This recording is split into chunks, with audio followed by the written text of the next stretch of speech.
नाही, यापूर्वी भेट झालेली, पण मातोश्रीवर आजची ही पहिली आणि सदिच्छा भेट म्हणून मी इथे आलेलो आहे।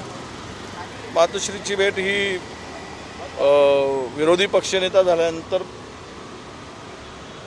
अनेक विषयावर त्या भेटीमध्ये चर्चा होतच असतात, परंतु त्याला आजच्या भेटीला फार काही राजकीय स्वरूप नव्हतं, तर जुन्या आठवणी बाळासाहेबांपासूनच्या त्यावेळचे किस्से आठवणी यावर बरीच चर्चा झाली। कारण मी मुळात पूर्वीचा शिवसैनिक आणि मातोश्रीवर त्यावेळेस अनेक वेळा मी आलेलो। अशा परिस्थितीमध्ये मग कोकणापासून तर गडचिरोलीपर्यंत आणि 1990च्या दशकात झालेल्या निवडणुका, 95मध्ये झालेल्या निवडणुका, ती 90मध्ये झालेली युती, त्यावेळची भाजपची स्थिती, म्हणजे ती पण चर्चा झाली। त्यावेळेस पहिल्यांदा युती झाली, त्यावेळेस या राज्यामध्ये भारतीय जनता पक्षाच्या लोकांना बसायला खुर्ची पण लोक देत नव्हते। काय तुम्ही अजूनही पालकत्वाची वाट पाहताय? ओएसिस फर्टिलिटीने आता 90,000 जोडप्यांचं आयुष्य आनंदाने भरलं आहे। आजच कॉल करा 7825893602 वर आणि मिळवा फर्टिलिटी ट्रीटमेंटवर सूट आणि सर्वांना द्या आनंदाची बातमी। त्यावेळेस ते बाळासाहेबांची पुण्य आहे की त्यांना ती खुर्ची मिळायला सुरुवात झाली। ही अशी सगळी चर्चा त्यावेळेस झाली आणि मग नंतर एकूण राजकारणामध्ये आत्ताच्या सगळ्या प्रेझेंट परिस्थितीमध्ये आणि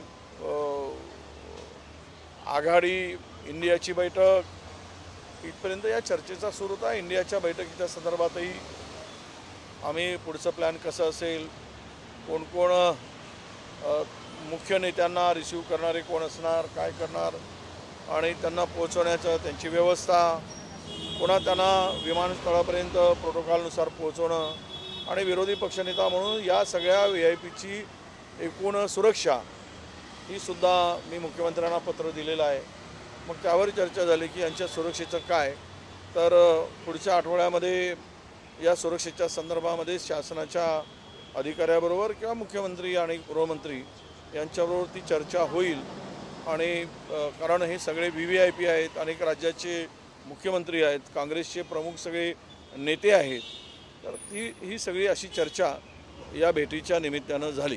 सर, राहुल नार्वेकर यांनी 16 आमदारांच्या अपात्रतेवर 2-3 दिवसात आता निर्णय घेईल असं एक वक्तव्य केलेलं आहे। कसं पाहता ते? मागच्या अनेक दिवस झाले हे बघा, सर्वोच्च न्यायालयाच्या निर्णय आदेशाने किंवा सर्वोच्च न्यायालयाने जे फाइंड आउट केलं आहे त्याप्रमाणे त्यांचं हे निलंबन फायनल आहे। परंतु आता अध्यक्षांच्या निर्णयाच्या संदर्भात मी काही सांगणं, ते कुठला निर्णय घेतील, कसं राहील, निर्णया अगोदर बोलणं हे उचित होणार नाही। परंतु एक गोष्ट नक्की की तो निर्णय कुठलाही असेल तरी त्याला चॅलेंज होणारच आहे। मग ते 16 आमदारांचं अपात्र झालं तरी ते पुढे जातील, नाही केलं तरी ते पुढे जाणार आहे सर्वोच्च न्यायालयात, पुन्हा हे दाद मागली जाणार आहे। त्यामुळे आपण वेट अँड वॉचची भूमिका ठेवू। आज जाणार पण उद्या जाणार, 16 जाणार म्हणजे जाणार, ते पण आजचं मरण उद्यावर एवढंच त्यामध्ये फार तर म्हणता येईल। मी अध्यक्षाच्या निर्णयावर बोलणार नाही। सर, 31 तारखेचा जे काही इंडियाची बैठक होणार आहे त्या संदर्भात काल नाना पटोले पण आले होते, आज तुम्ही आलेला आहात, कशा प्रकारे तयारी नियोजन करणार आहेत आणि राहुल गांधी यांचं खूप जंगी स्वागत करण्यात येणार आहे असं सुद्धा सांगितलं जातं, कारण मुंबईत पहिल्यांदा येतात। नाही, राहुल गांधीला घाबरून देशाच्या पंतप्रधानांनी, भारतीय जनता पक्षाने त्यांना बेघर केलं, खासदारकी काढून घेतली, हे सगळं काही लोकांच्या देशातील पुढे। त्यानंतर सर्वोच्च न्यायालयाने त्यांना पुन्हा खासदारकी बहाल केली त्यांचा। ते या पार्श्वभूमीवर या नेत्याचं पहिल्यांदा आगमन होत आहे मुंबईमध्ये, तर आमच्या या नेत्याचं प्रचंड असं स्वागत केलं पाहिजे। जल्लोष, खरं तर आनंदाचा दिवस आहे, आनंद म्हणून आम्ही तो साजरा केला पाहिजे। आणि महाराष्ट्र प्रदेश काँग्रेस कमिटीच्या टिळक भवनला त्यांच्या जंगी स्वागताची तयारी आम्ही केलेली आहे। आणि मला वाटतं की त्यांच्याबरोबर आमचे राष्ट्रीय अध्यक्ष आहेत आणि काँग्रेसचे आमचे नेते आता सगळे आहेत, ते पण उपस्थित राहणार आहेत। पण महाराष्ट्रातीपेक्षा महाराष्ट्रच म्हणून आपण नाही, पण देशातील जनतेला या निर्णयामुळं खूप मोठा आधार आणि दिलासा मिळाला। त्यांना आपण आता पाहिलं की पार्लमेंटमध्ये राहुल गांधीजींच्या भाषणाला किती लाईक मिळालेत आणि मोदीजींच्या भाषणाला किती मिळालेत, यावरून या देशात आता लोकप्रिय कोण आहे आणि कोण ठरत आहेत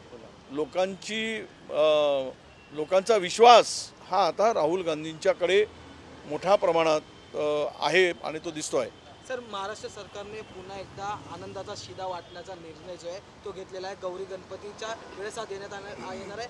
दिवाळीचा प्रयत्न होता, त्यानंतर 14 एप्रिल डॉक्टर बाबासाहेब आंबेडकर जयंतीच्या वेळी हा प्रयत्न केला होता, पण तो सर्वांपर्यंत पोहोचत नाही असं एकंदरीत चित्र. नाही, हे सगळं बोगसबाजी आहे. ठरलेल्या 4 लोकांचा पोट भरण्यासाठी मंत्र्यासह त्या खात्याच्या हा उचललेला नवीन धंदा आहे. याची चिरफाड आम्ही करू.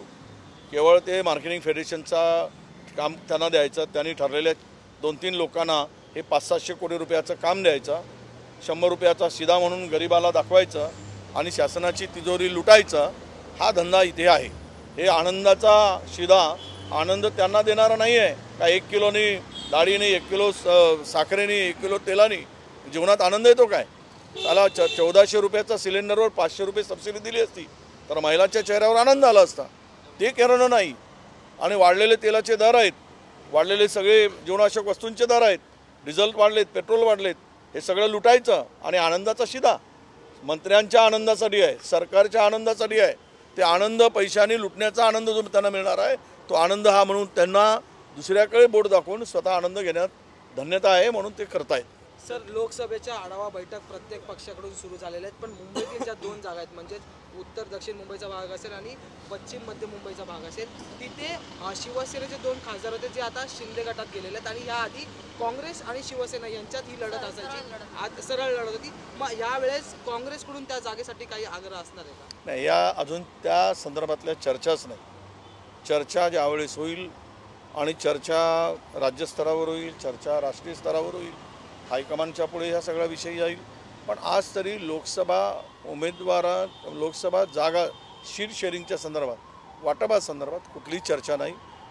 आणि त्यामुळं आता जागा कोणाला घेणार, कोण लढणार याला काही प्रश्न नाही. विधान परिषदेत लीडर ऑफ अपोजिशनमध्ये काँग्रेसचं लक्ष आहे का असं ते शिवसेनेकडे राहणार? विधान परिषदेत लीडर ऑफ अपोजिशन संख्या काँग्रेसची जास्त आहे. नाही, ते सगळे आम्ही इंडियामध्ये आहोत आणि 3ही पक्षाचे प्रमुख मंडळी आहेत, त्यावर चर्चा होईल. आज तरी तसा विषय माझ्या पुढे किंवा आम्ही कुठलाही चर्चेला घेतला नाही आणि तो आता चर्चेसाठी सुद्धा तो विषय आलेला नाही. सर, हिंदी में जाना चाहेंगे. आज उद्धव ठाकरे से आपकी मुलाकात हुई, इस मुलाकात का कारण क्या था? क्या आगामी इंडिया की जो बैठक है उसके संदर्भ में भी कुछ प्लान ऑफ एक्शन तय किया गया? कल नाना पटोले यहाँ पर आए थे, उनसे मुलाकात की थी. नहीं, मैं लीडर ऑफ अपोजिशन के नाते पहली बार माननीय उद्धव जी से मिला और ये तो पहले हमारी सदिच्छा भेंट थी, पहली मुलाकात थी LOP बनने के बाद.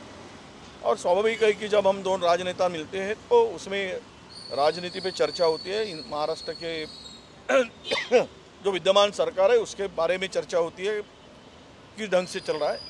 इसी के साथ मैं LOP होने के नाते जो VIP यहाँ इंडिया की मीटिंग के लिए, बैठक के लिए आ रहे, उनकी सुरक्षा को लेकर भी चर्चा वहाँ हुई. मैंने गवर्नमेंट को, सरकार को एक लेटर दिया हूँ, इनके सुरक्षा के लिए पर्याप्त सुरक्षा इनके लिए प्रोवाइड दिया जाए. और इसकी बैठक भी नेक्स्ट वीक में CM के साथ में हम करने वाले हैं. तीनों पार्टी के कुछ नेता उनसे मिलेंगे और ये कार्यक्रम जो है, तो ये कार्यक्रम मुंबई में एक अच्छी तरह से ये कार्यक्रम पूरा हो. आने वाले VIP जो है, बड़े बड़े नेता हैं, उनकी व्यवस्था के बारे में भी चर्चा हो गई और उनको लाने से लेकर तो फिर एयरपोर्ट तक छोड़ने तक और किस किस पार्टी की क्या क्या जिम्मेदारी किस नेता की होगी, इस बारे में भी हमने थोड़ी चर्चा की.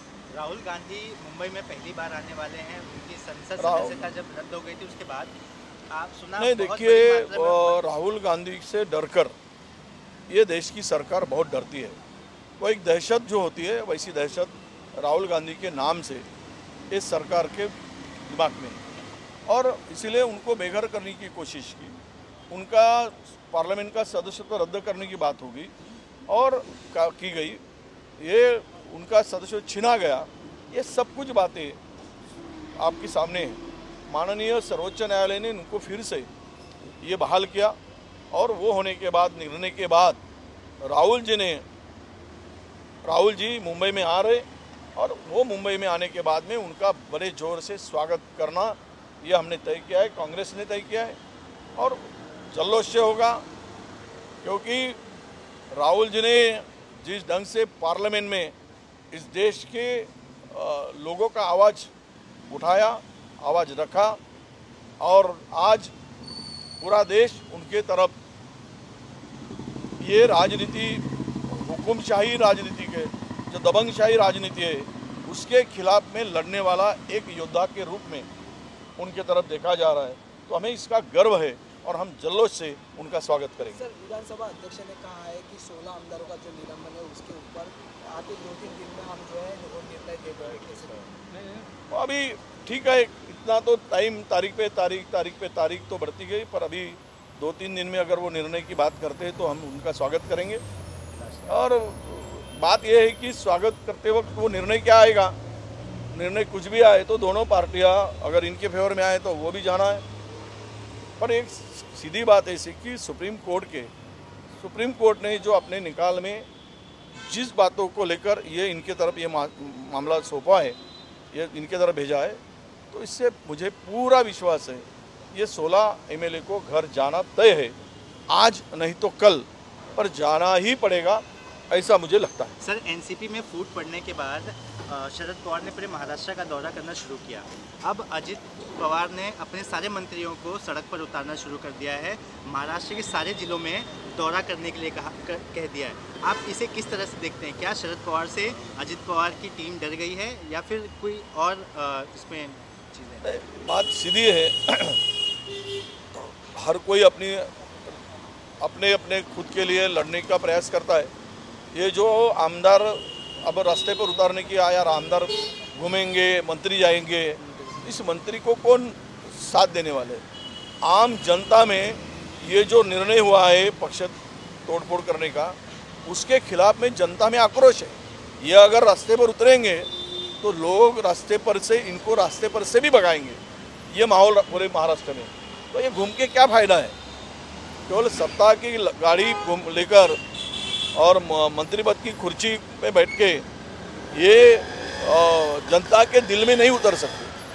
जनता के दिल में उतरने के लिए जनता की आवाज़, जनता ने जो जिस विश्वास के साथ इन लोगों को चुना है वो उनके साथ में इन्होंने विश्वासघात किया है, तो जनता ऐसे छोड़ेगी नहीं। तुम रास्ते पर भी लोग उनको निपटाएंगे, ऐसा मुझे लगता है।